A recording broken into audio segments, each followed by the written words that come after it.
Existen ideas tan antiguas que el tiempo mismo intentó olvidarlas, verdades que fueron veladas, distorsionadas o enterradas por las religiones del miedo.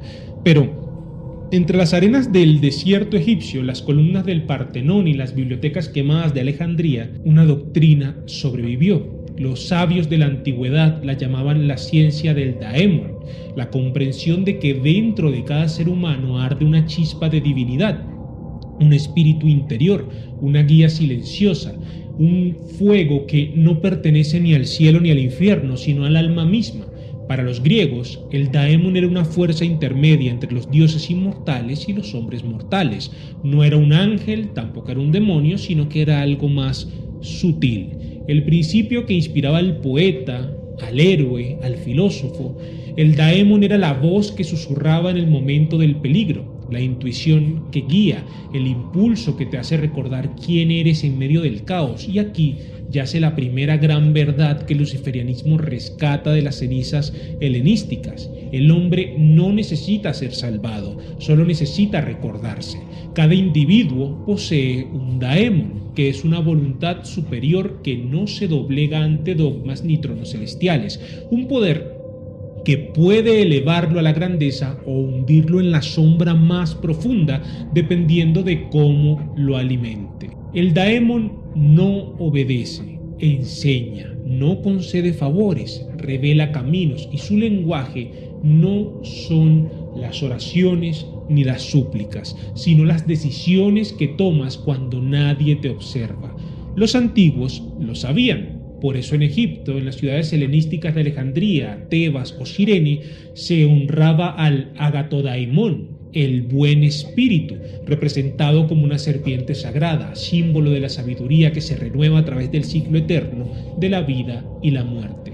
Los hogares griegos tenían lugares donde se vertía vino al suelo en su honor, pedían guía y buena fortuna, pero no como un ruego de servidumbre, sino como un reconocimiento al fuego que habitaba en cada alma.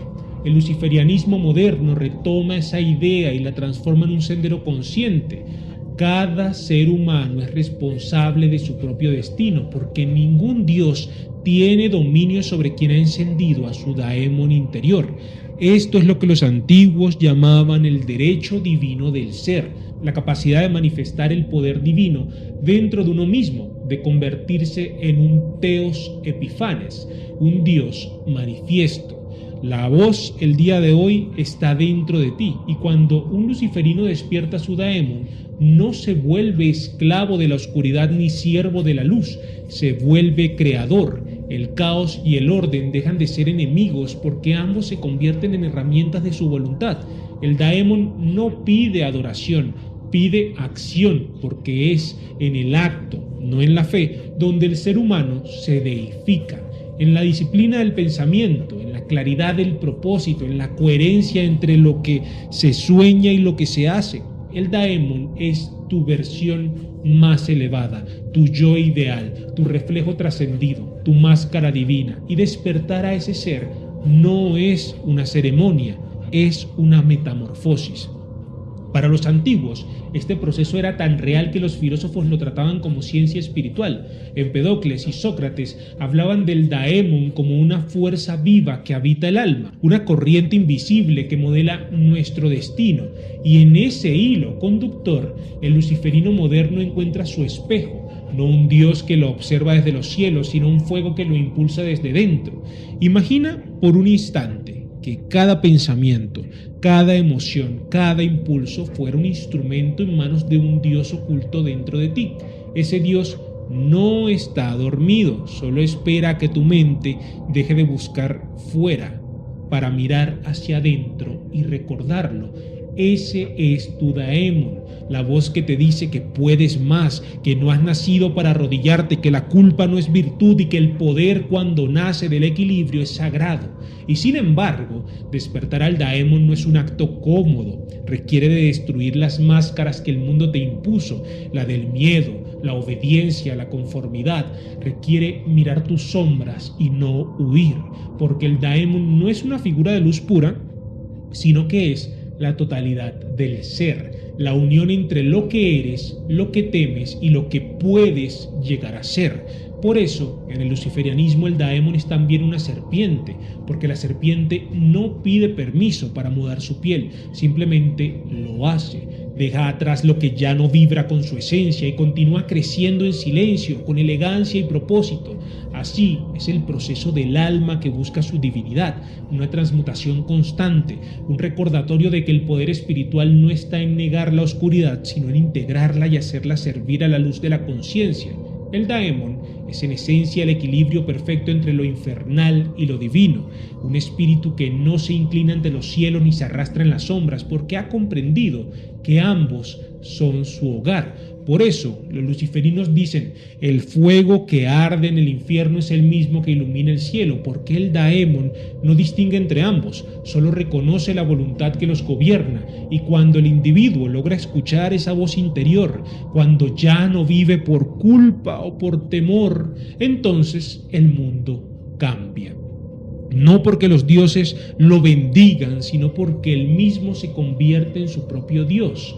Ese es el verdadero sentido del despertar del daemon. No se trata de magia externa, ni de invocar nombres antiguos o espíritus ajenos a ti mismo. Se trata de recordar tu propio nombre en el lenguaje de los dioses, y cuando eso ocurre, cuando por fin sientes el eco de esa divinidad en tu pecho, entiendes que no has sido creado por los cielos, sino por tu propia llama eterna.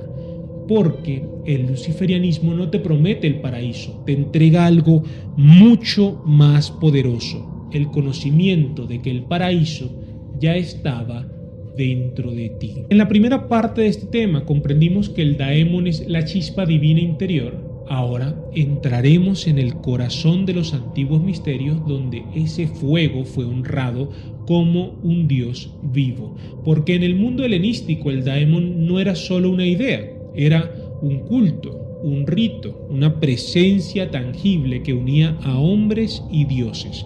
Entre los templos de Egipto y las ciudades de Grecia se veneraba a un espíritu serpentino que habitaba bajo la tierra fértil, el Agatodaimon, el buen espíritu, guardián de la vida, de la sabiduría y de la fortuna. No era un demonio, como lo entendería el cristianismo siglos después, era el alma viva de la naturaleza, el eco serpentino de la divinidad que nutría la tierra y guiaba al hombre hacia su propósito. En Alejandría, los reyes ptolemaicos levantaban templos en su honor, y en cada hogar se ofrecía vino y pan como si se alimentara un dios que habitaba dentro de cada uno. Los sabios lo llamaban el espíritu del futuro, porque el daemon no habla del pasado, te muestra lo que puedes llegar a ser. Para el luciferismo moderno, nuestro querido Agatodaimon es más que una figura mítica, es la representación de la voluntad verdadera, esa fuerza que impulsa al individuo a elevar su existencia más allá de lo simple y de la simple supervivencia. Y donde existe el Agatodaimon, también existe su reflejo oscuro, que sería el Cacodamon, o el Cacodaimon, o el Cacodemon, el espíritu de la disonancia, de la debilidad, del desequilibrio interior. Ambos coexisten como dos corrientes que fluyen dentro del alma humana, y el iniciado debe aprender a dominarlas, porque solo quien puede mirar su propia oscuridad sin temerle es digno de encender su fuego divino. Los antiguos sabían que el alma humana podía elevarse hasta los cielos, pero también descender al abismo. El daemon era el puente entre ambos mundos, el hilo de oro que une lo humano con lo eterno. Por eso el culto del héroe divinizado surgió como espejo de esta doctrina. Cuando un hombre realizaba grandes hazañas, no se le recordaba solo como un mortal, sino como alguien que había encarnado momentáneamente a su daemon, volviéndose un epífanes, una manifestación viviente del dios interior. En la tierra de Tiro, en los templos de Siria y en los muros bañados por el sol del Mediterráneo se rendía culto a Melkart, también conocido como Heracles o Baal-Hadad. Era el dios que moría con el sol de otoño y resucitaba con el amanecer de la primavera. Su muerte simbolizaba la caída del espíritu a la materia, y su resurrección la victoria del daemon sobre el olvido. Cada año los reyes participaban en el Festival del Despertar, una ceremonia donde el monarca asumía la identidad del dios, vestía túnicas radiantes y se sentaba en el trono oriental, esperando los primeros rayos del sol que al rozarlo sellaban su unión con el poder divino. Ese era el instante de la apoteosis. El hombre se convertía en Dios, y esa idea, lejos de extinguirse, fue heredada por el pensamiento luciferino, el reconocimiento de que el espíritu humano puede elevarse hasta alcanzar su propio sol interno. El daemon, en ese sentido, es el arquitecto silencioso de la divinidad personal. Cuando el individuo vive con propósito, disciplina y claridad, su daemon crece, se fortalece y comienza a guiar su mente, sus sueños y su destino. Pero si ese mismo individuo se entrega a la dispersión, a la autodestrucción o a la culpa, el daemon se debilita y el cacodemon toma su lugar. Por eso el sendero luciferino no es el de la fe ciega, sino el de la autoconstrucción espiritual. Cada pensamiento consciente, cada acto de voluntad, cada desafío superado es una piedra en el templo interior donde el daemon habita. Los antiguos lo representaban con símbolos solares, coronas de fuego, rostros humanos entrelazados con serpientes, y no era una metáfora. Era una cartografía espiritual del alma en proceso de divinización. Los filósofos decían que cuando el daemon despierta, el individuo deja de ser un espectador del mundo y se convierte en su autor, porque el daemon es la mente divina en su estado más puro. No adora, crea. Imagínalo así. Cada uno de nosotros es un dios dormido, un fragmento de la llama eterna que olvidó su origen. Y el daemon es el eco que nos llama a despertar. Por eso los reyes de Tiro y los sacerdotes helenísticos no adoraban a los dioses como seres externos, sino como reflejos de sí mismos. El dios solar Melkart no era distinto del rey que lo representaba, era la encarnación visible de su propio daemon. De ahí nacen los epítetos de Theos Epifanes, el dios manifestado, y Thea, que sería su contraparte femenina, títulos que designaban a quienes habían logrado encarnar su divinidad interior. Esta era la verdadera iniciación, la fusión entre lo humano y lo divino, entre el pensamiento y la llama creadora. El luciferianismo moderno recoge ese legado perdido y lo convierte en una práctica de autotransformación. No se trata de rendir culto a dioses muertos, sino de resucitar al propio Dios que duerme en nuestra sombra.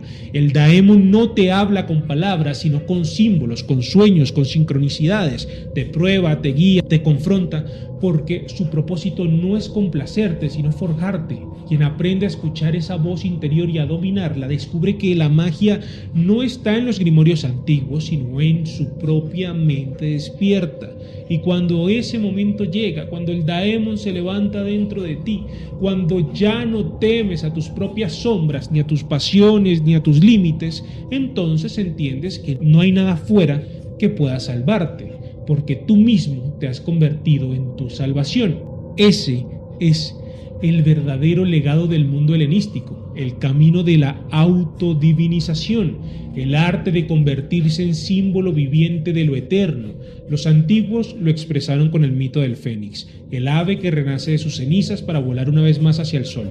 El luciferianismo lo traduce así: el alma que arde con su propio fuego no teme a la oscuridad. Cada uno de nosotros es ese fénix, cada uno tiene en su interior el daemon que espera el instante para renacer, y cuando ese renacer ocurre, el mundo deja de ser un campo de batalla entre el bien y el mal, para convertirse en un laboratorio de transformación espiritual, porque al final el daemon no está allá arriba ni en templos olvidados de los antiguos reyes, está en ti. Es la chispa que nunca muere, el testigo eterno que observa desde adentro, esperando a que tomes conciencia de que tú también eres una manifestación divina. Y ese, amigos míos, es el verdadero secreto de los antiguos misterios helenísticos, el poder de mirar dentro de ti mismo y ver allí no a un sirviente del cielo, sino a un creador de mundos.